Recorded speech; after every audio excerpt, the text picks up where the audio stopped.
Todos encontraram? Diz assim a palavra do Senhor: porque com Deus nada será impossível. Vamos repetir todos juntos? 3, 2, 1. Porque com Deus nada será impossível. Amém? Seja glorificando o nome do Senhor Jesus. Queridos, para mim é uma grande alegria de estar com vocês aqui nessa noite. Eu agradeço a Deus todas as vezes que eu tenho a oportunidade de poder estar na casa dele, seja participando do culto, seja ministrando, seja louvando, porque eu me sinto muito feliz todas as vezes que eu entro na casa de Deus. Eu fico muito alegre em poder cultuar com os irmãos, eu fico muito alegre em poder falar com Deus, eu fico muito alegre em poder saber que Deus ele está presente neste lugar. E eu agradeço primeiramente a ele, quero agradecer ao pastor Éder, deve estar lá fora, pastor Éder, pastora Luanda. Deus abençoe a vida de vocês, a casa de vocês, a vida de vocês, o ministério de vocês. Deus continue abençoando grandemente. O Adriano, que é meu amigo, juntamente com a mãe dele, a Adriana, Gabriel, Antônio, enfim, tem outras pessoas por aqui que são meus amigos, que Deus me deu, e eu agradeço muito a ele por ter colocado pessoas de Deus na minha vida. Agradeço a ele porque ele tem escolhido pessoas certas para estar me guiando, para estar me orientando, para estar me aconselhando. Eu fico muito feliz por isso. E que Deus possa abençoar a vida da igreja, a vida de cada um de vocês. Amém? Queridos, o assunto que eu gostaria de falar com vocês nessa noite é um assunto que todos nós já conhecemos. Não é algo novo, não é algo que é de outro mundo, não, mas é um assunto que nós já conhecemos, que se trata das impossibilidades nas nossas vidas. Nós temos um Deus que, para Deus, todas as coisas são possíveis. Não existe nada que limite o poder de Deus em nossas vidas. Tudo para Deus é possível, até porque não há nada maior que Ele. Ele é o Criador do universo, é o Criador de todas as coisas, e Ele reina sobre todas as coisas. Então, para Deus, nada é impossível. E no Evangelho de Lucas, nós nos deparamos com Lucas iniciando o seu tratado de uma forma bem diferente dos demais evangelhos. Marcos, Mateus e João iniciam de uma forma diferente. Lucas, ele começa apresentando o nascimento de João Batista, o precursor de Jesus Cristo, aquele que pregaria a mensagem até que Jesus viesse e batizasse com o Espírito Santo, aquele que morreria pelo mundo, levaria sobre si os seus pecados para trazer a salvação para as nossas vidas. E Lucas, ele inicia o seu evangelho falando sobre o nascimento de João Batista, mas o que eu acho mais interessante é que quando Lucas ele inicia uma história de duas profecias para duas mulheres.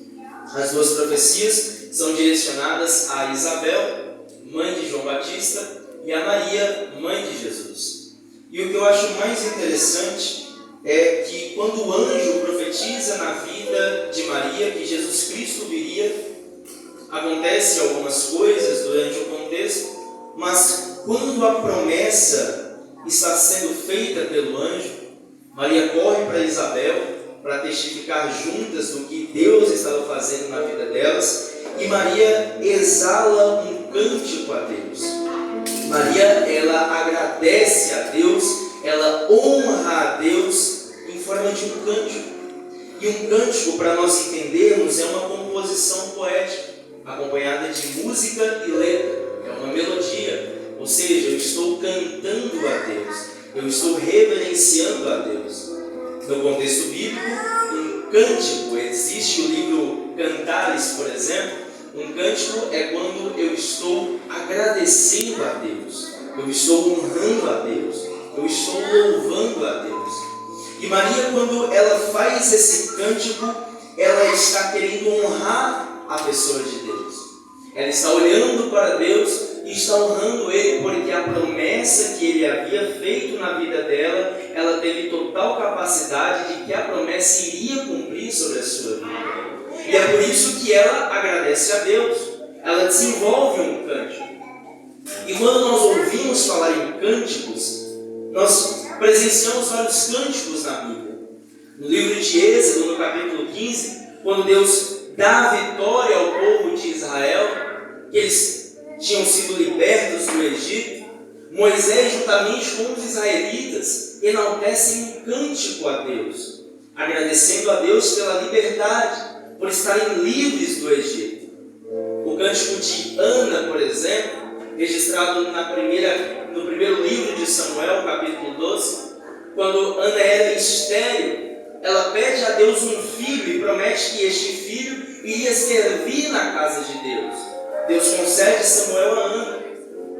Ana levanta um cântico a Deus, agradecendo a Deus, porque ela confiou na promessa de Deus. Ela teve fé que a promessa iria se cumprir.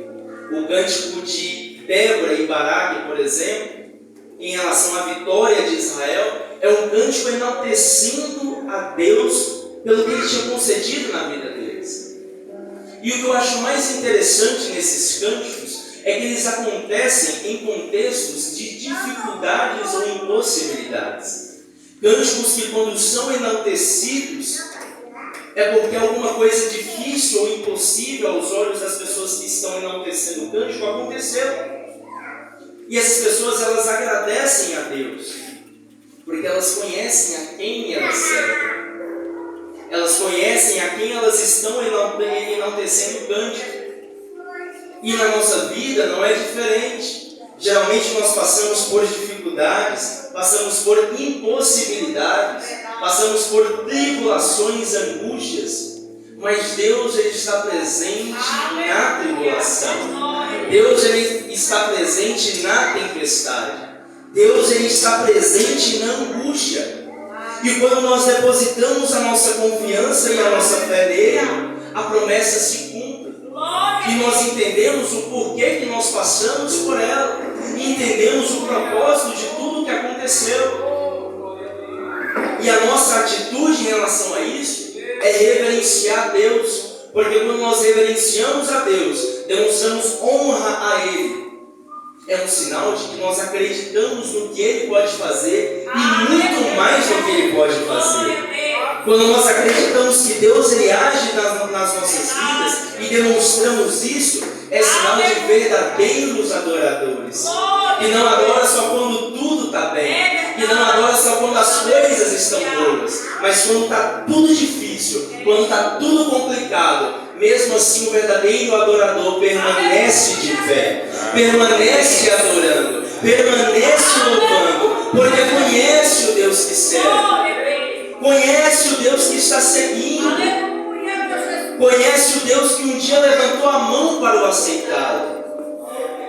Tiago 5, 13 vai dizer: se alguém está aflito, ore, mas se alguém está animado, louve salmos ou cânticos. Por quê? Porque quando a alegria de Deus está em nossas vidas, não existe motivo para nós abaixarmos a cabeça. Aleluia. Quando a alegria reina sobre os nossos corações, não existe motivo para ficar triste ou desanimado, porque nós já sabemos que a promessa vai se cumprir. Que por mais difícil que o problema esteja, a vontade de Deus, ela vai cumprir sobre as nossas vidas. E é isso que os cânticos representam. E no Evangelho de Lucas, é um contexto bem parecido. De Maria e Isabel. O anjo aparece até Zacarias, faz uma promessa a ele. O anjo aparece até Maria, faz uma promessa a ela. Então, o cântico de Maria em relação à promessa do anjo é uma lição para as nossas vidas.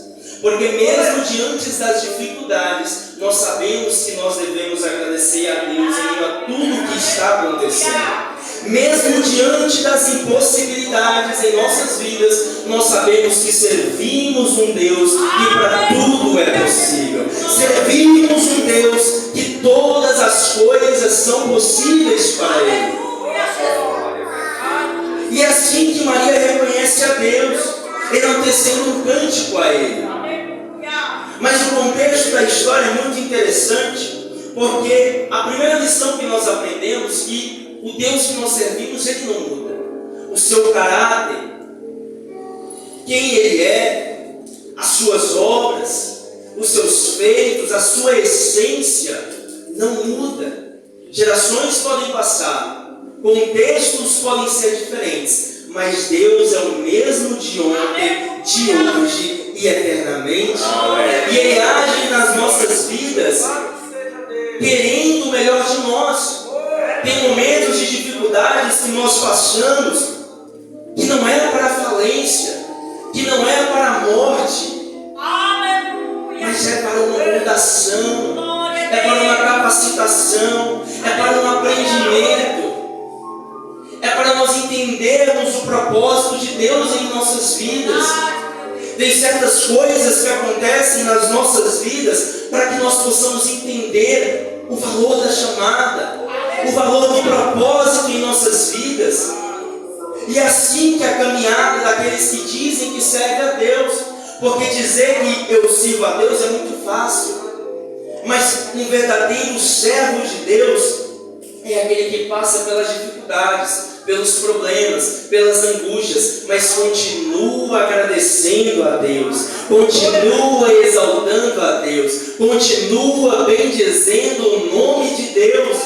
É uma característica de um verdadeiro adorador. E Deus, Ele não muda. Deus, Ele é o mesmo.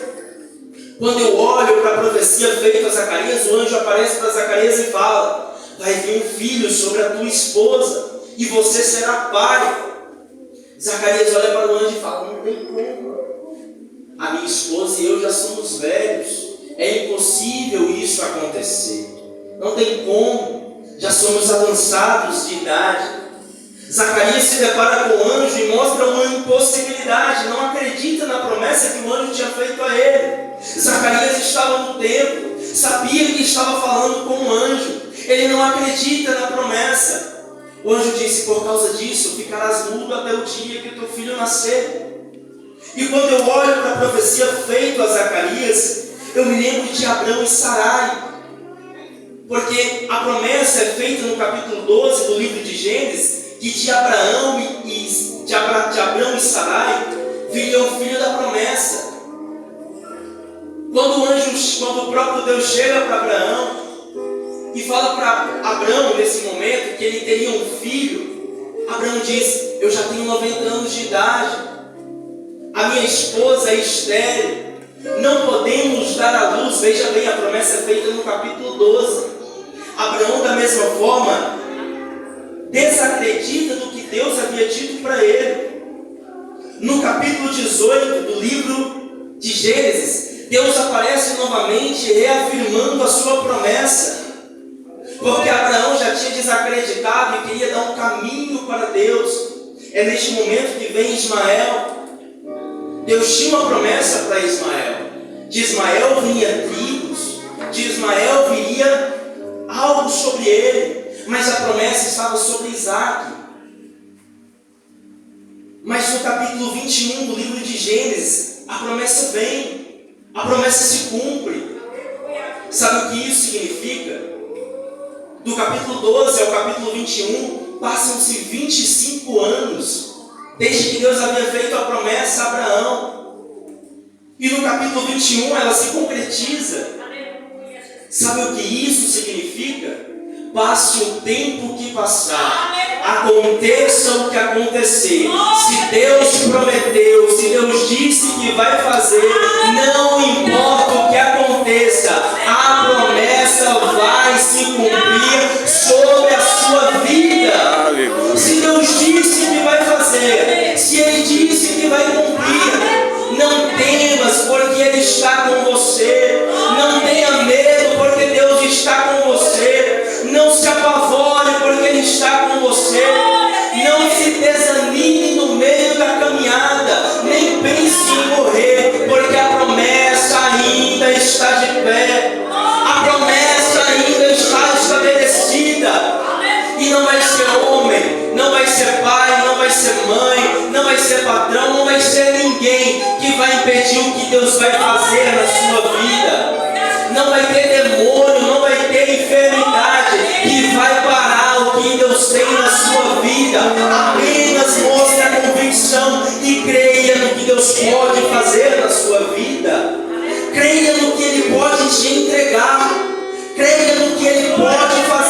acontecer. Creia no que Deus pode fazer.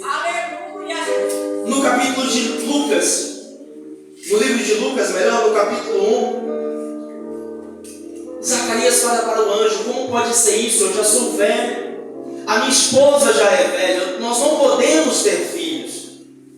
Zacarias era um sacerdote, estava no templo, tinha uma responsabilidade muito grande.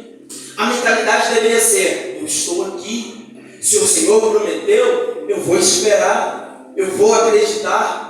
Mas não, ele desacredita no que Deus poderia fazer. Ele fica mudo. Uma consequência cai sobre a vida dele. Quando o anjo aparece para Maria, após a profecia feita a Zacarias, o anjo diz a ela: sobre ti nascerá alguém. Maria já fica espantada. Maria fica: como assim? Como eu posso ter um filho? Como pode sair alguém de mim? O livro de Lucas registra que ela diz: eu não conheço homem algum, não tenho relação com ninguém, não conheço ninguém. Maria, neste momento, ela queria dizer para o anjo: é impossível acontecer, porque não tem homem, eu não conheço ninguém. Mas por ser obra divina, por ser um plano divino, o anjo responde para ela: isso é obra do Espírito Santo. Isso é obra divina. Eu vou explicar para você entender. As impossibilidades nas nossas vidas, irmãos, não são resolvidas por motivos seculares, não são resolvidas por coisas simples, mas é a própria mão de Deus em nossas vidas, é a própria mão de Deus nos ajudando, é a própria mão de Deus nos capacitando para viver as impossibilidades.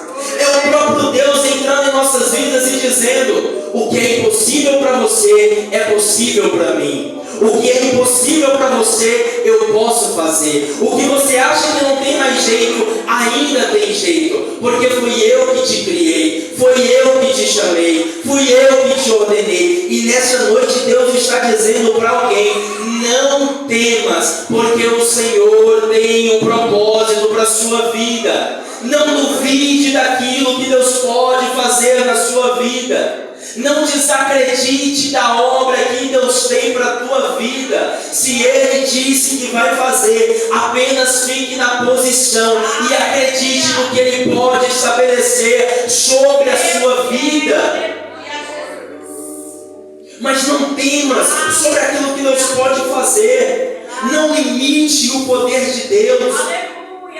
Não diga até onde Deus pode ir, porque Deus, Ele conhece a sua vida. Deus, Ele conhece o teu íntimo. Deus, Ele sabe dos teus pensamentos escondidos. Deus, Ele te conhece melhor do que você mesmo. E foi Ele quem te chamou para uma grande obra, para um grande trabalho, para uma grande missão.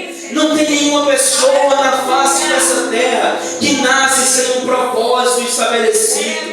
Não tem nenhuma pessoa que venha a este mundo sem Deus ter tido consciência que essa pessoa veio a este mundo e sem um propósito específico. Às vezes bate aquele pensamento de que Deus não está conosco, bate aquele pensamento que Deus não está ouvindo as nossas orações, bate aquele pensamento de que Deus não está no barco. Mas eu quero te dizer, até o silêncio de Deus é resposta para as nossas perguntas. Até o calar de Deus não significa que Ele não está trabalhando. Muito pelo contrário, Ele está trabalhando, Ele está fazendo. Apenas deposite a sua fé nele, que Ele vai fazer sobre a sua vida. Pode passar um ano, pode passar 2 anos, pode passar 10 anos, mas se você ainda está de pé, é porque o propósito também ainda está de pé. Se você está vivo, é porque você tem ainda a oportunidade de enaltecer o nome do Senhor Jesus, de agradecer o nome dele, de bendizer o nome dele. e dizer que Ele está te capacitando, porque Ele está. Os problemas, as aflições não vêm para nos fazer desistir, mas vêm para nos moldar, vêm para nos capacitar, vêm para nos provar, para que possamos ser aprovados diante de Deus. De nada serve, irmão, se o homem estiver aprovado diante do homem, mas se não estiver aprovado diante de Deus. Muitas pessoas buscam recursos em homens, muitas pessoas buscam recursos em outros lugares. Tem pessoas lá no mundo que, por não entender a essência do Evangelho, buscam seus prazeres nas bebidas, na prostituição, no pecado, porque não entendem a essência do Evangelho. Mas eu nessa noite vim te dizer, a verdadeira essência do Evangelho é aquela que preenche o seu interior e te faz compreender que o amor de Deus, Ele é maior que tudo, que o amor de Deus, Ele supera todas as coisas, que o amor de Deus, Ele é capaz de te transformar e de entender o propósito de Deus na sua vida. Essa é a mensagem sobre as impossibilidades. E quando o anjo diz para Maria: descerá sobre ti o Espírito, e a virtude do Altíssimo te cobrirá com a sua sombra, pelo que também o Santo que de ti há de nascer será chamado Filho de Deus. O que eu acho mais interessante é quando o evangelista Lucas ele utiliza a expressão: descerá sobre ti o Espírito, e a virtude do Altíssimo te cobrirá com a sua sombra. Quando eu navego para o Salmos 91, vai dizer: aquele que habita no esconderijo do Altíssimo, a sombra do Onipotente descansará. Pessoas que estão debaixo da sombra do Onipotente, o Altíssimo Deus, descansam na presença dEle, porque sabem que nada é maior que a presença e a segurança de Deus em suas vidas. Pessoas que estão debaixo da sombra de Deus entendem que nada pode abater, que nada pode matar, que nada pode destruir aquilo que Deus já construiu sobre a sua vida. Pessoas que já têm uma mentalidade diferente, pessoas que estão baseadas na palavra de Deus. Paulo vai dizer aos romanos: e não vos conformeis com este mundo, mas transformai-vos pela renovação do vosso entendimento. Para quê? Para experimentar a boa, agradável e perfeita vontade de Deus. Sabe o que isso significa? Tem momentos nas nossas vidas que nós não entendemos o que Deus está fazendo. Tem momentos nas nossas vidas que o sentimento de dúvida bate nos nossos corações. Mas é Deus falando: confia em mim, deposita a sua fé em mim, demonstre a sua fé sobre mim, porque eu sei o que eu estou fazendo. Tem momentos de dificuldades nas nossas vidas que nós não entendemos o que está acontecendo, mas é Deus dizendo: confie em mim, deposite a sua fé em mim, porque lá na frente você vai entender pelo que você passou e você vai ser exemplo para muitos. Aleluia. Nada pode vencer os planos de Deus sobre as nossas vidas. Tem um ditado muito comum que as pessoas dizem que para tudo tem jeito, menos para a morte. Não funcionava assim com Jesus. Não funcionava assim com a obra de Jesus aqui na terra. Lucas capítulo 7 registra a viúva de Naim. Jesus sai de Cafarnaum, percorre um trajeto muito grande, chega até a cidade de Naim.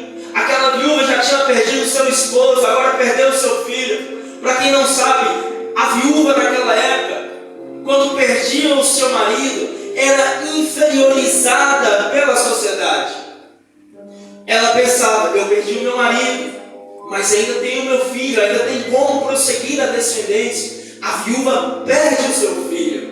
Agora imagine uma mentalidade de alguém que já era inferiorizado pela sociedade, perdeu o seu esposo, perdeu o seu filho. Para ela não restava mais solução, era impossível ela retornar à felicidade. Não tinha como ela colocar em seu coração que ela estava feliz. Jesus sai de Cafarnaum. Jesus sai de uma cidade totalmente diferente para uma cidade pequena. A Bíblia registra que naquele momento, quando eles saíam de Naim, o respeito que as pessoas que passavam pelo cortejo fúnebre deveriam ter era acompanhar aquele velório.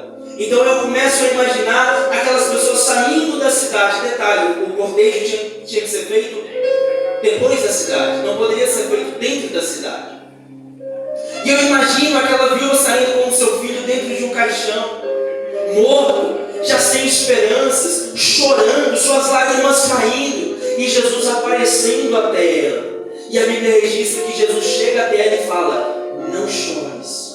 Jesus só fala isso: não chores. E se Jesus disse não chores, é porque ele tinha o poder de automaticamente trazer a possibilidade para a vida dela. É porque ele tinha a capacidade de trazer a felicidade para a vida dela. Até aqui não existia ainda milagre de ressurreição. E Jesus disse: não chores. Jesus toca no menino, o menino levanta e volta à vida. Jesus traz a felicidade para aquela mulher novamente, porque apenas Jesus tem o poder de preencher o nosso vazio. Apenas Jesus tem o poder de preencher a nossa alma. As pessoas buscam os seus prazeres, as suas paixões, com bebidas e outras coisas, mas depois o efeito passa e a dor volta. Mas com Jesus é diferente. A água que Jesus nos fornece, a vida que Jesus nos fornece, a realidade que Jesus nos fornece é totalmente diferente. Sabe por quê? Porque Ele traz a paz para os nossos corações, Ele traz a transformação para os nossos corações, Ele traz a cura para os nossos corações, e apenas Ele tem o poder de fazer isso em nossas vidas. E só Ele pode fazer. Quando Jesus é batizado pelo Espírito Santo no mar, Ele é levado para o deserto, e o diabo tenta Jesus lá no deserto. 4 vezes Jesus é tentado pelo diabo. Jesus falou: peraí, Deus teve vários planos para mudar a história da humanidade. Agora Ele mandou Jesus, eu vou acabar com essa história. O diabo tenta Jesus por 4 vezes. Por 4 vezes Jesus utiliza a palavra e vence o diabo. Na sua casa, em deserto, lugar de sofridão. A Bíblia registra que Jesus estava 40 dias sem comer e sem beber. Era um processo. Mas Jesus venceu o diabo. O diabo pensou: eu não consegui envergonhar Jesus, mas na próxima ele vai ver. Na viúva de Naim, o diabo pensa: o menino morreu, não tem como mais. Jesus aparece e ressuscita o menino. Quando Jesus está diante de Lázaro, 4 vezes Jesus é chamado para ressuscitar Lázaro. Porém Jesus chega no 4º dia. Os saduceus naquela época acreditavam que após 3 dias não tinha mais solução para a pessoa ressuscitar, porque o corpo já estava em decomposição, o odor já aumentava.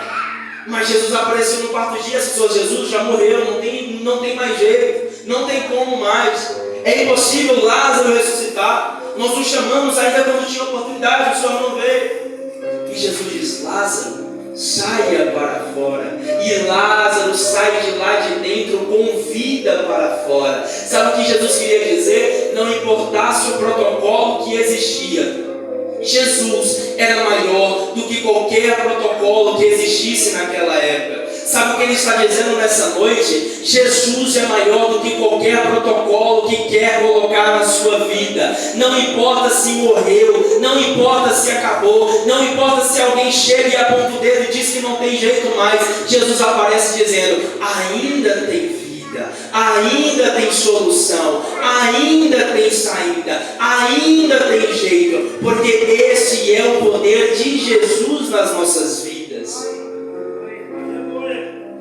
E quando o diabo pensa que não tinha jeito mais, ele fala: peraí, agora eu vou tocar nele, agora eu vou nele. Jesus é levado pelos soldados, Jesus é levado preso, é crucificado, é morto, morre numa cesta. Muita gente pensou: não tem como mais. Aquele que operava milagres, o milagre não está sobre ele.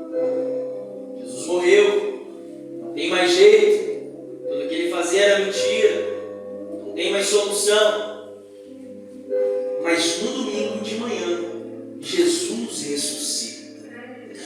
domingo de manhã, Jesus volta à vida. E o diabo fala, não tem jeito mesmo não importa o que eu faça, se eu mato alguém ele ressuscita, se eu coloco o protocolo ele quebra o protocolo e ressuscita, se tem plano morto ele faz alguma coisa e ressuscita. Sabe o que Jesus está dizendo nessa noite? Não importa o que aconteça na sua vida, não importa se um sonho está morrendo, não importa se a casa está caindo, apenas coloque a sua fé em Jesus, porque Ele é o mesmo de ontem, hoje e eternamente. E Ele vai operar os milagres sobre a sua vida. Ele vai trazer a cura sobre a sua casa. Ele vai trazer a libertação para a sua casa. Ele vai trazer a paz para o seu casamento. Ele vai restaurar o seu negócio. E Ele vai trazer para a sua vida novamente paz.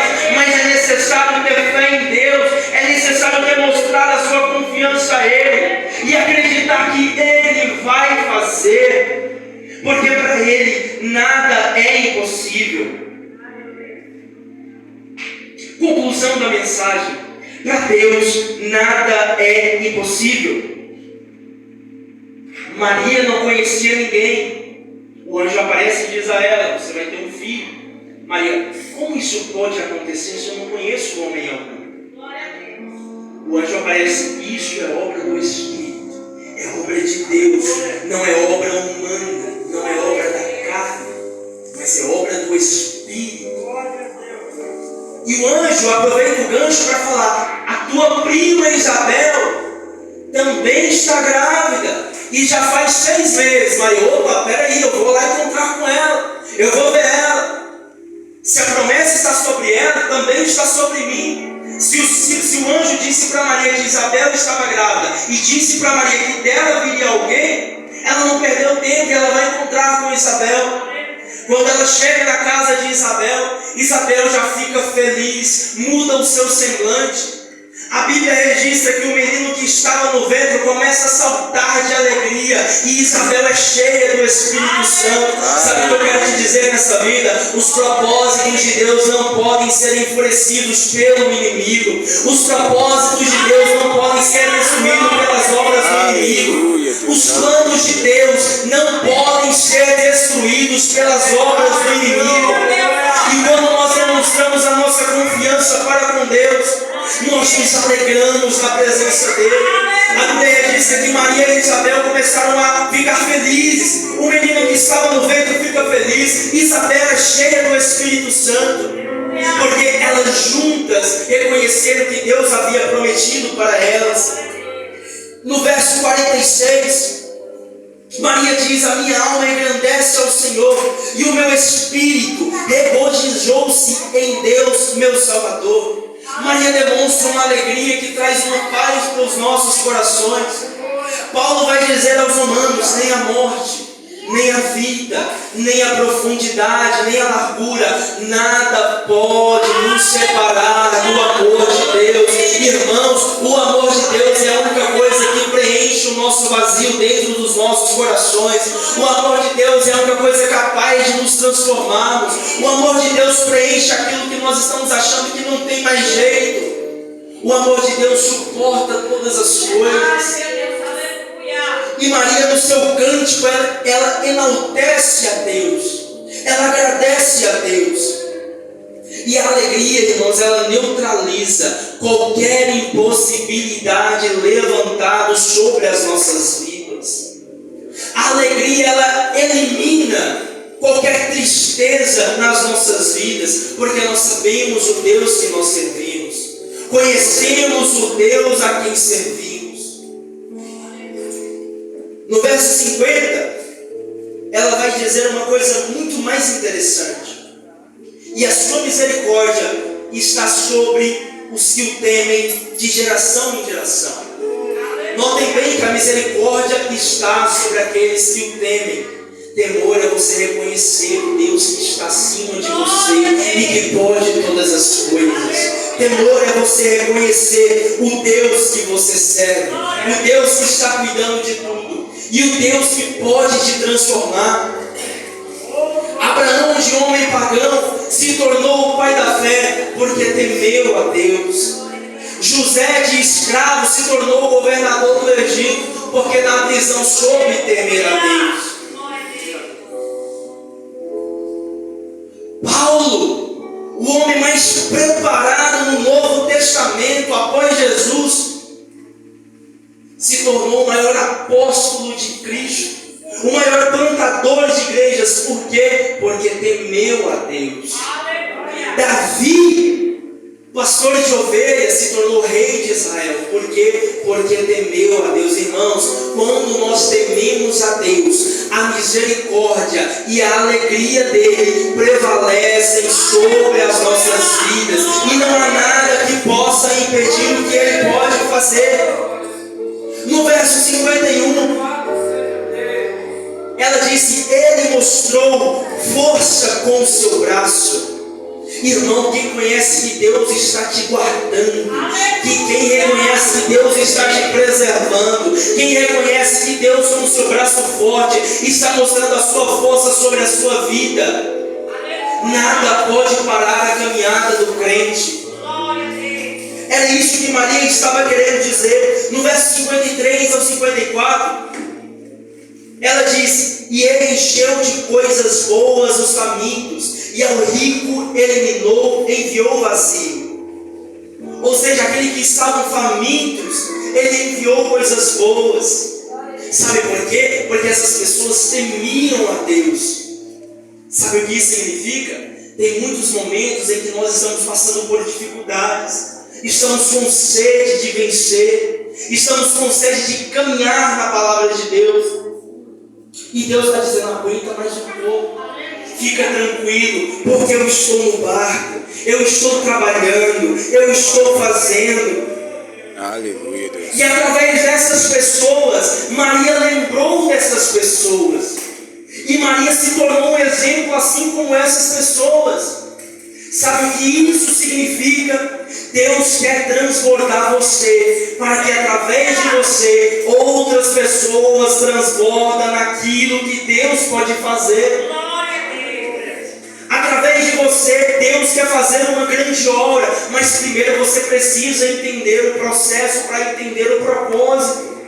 Você precisa entender como Deus trabalha, para lá na frente as pessoas olharem para você e perceberem o exemplo que você é. Palavras convencem, mas o exemplo arrasta. As pessoas olham para você e falam: você é um homem de Deus, você é uma mulher de Deus. Eu uso a imagem da minha mãe. A minha mãe está passando por muitas dificuldades, a mãe dela está internada, a tia dela foi desenganada pelos médicos, mas eu nunca vi a minha mãe reclamar diante de uma dificuldade. Eu nunca vi a minha mãe falar: eu não aguento mais, eu entrego tudo, eu largo tudo. Não, a minha mãe sempre dobrou os joelhos dela e continuou orando a Deus, continuou enaltecendo o nome de Deus, continuou agradecendo a Deus. E quando eu vejo a personalidade da minha mãe, eu fico imaginando: Deus, eu quero essa personalidade para mim. Eu quero passar pelos problemas, passar pelas dificuldades, pelas impossibilidades, mas continuar agradecendo ao Senhor, continuar agradecendo a Deus, continuar bendizendo o nome dEle. 2 Coríntios, capítulo 1, verso 4, para finalizar, Paulo diz: o Senhor nos consola em toda a nossa tribulação, para que Ele também possamos consolar aos que estiverem em alguma tribulação, com a consolação que nós mesmos somos consolados por Deus. Deus, Ele quer transbordar você. Deus, Ele quer te entregar algo muito grande. Deus, Ele quer fazer você entender a vontade dEle sobre a sua vida.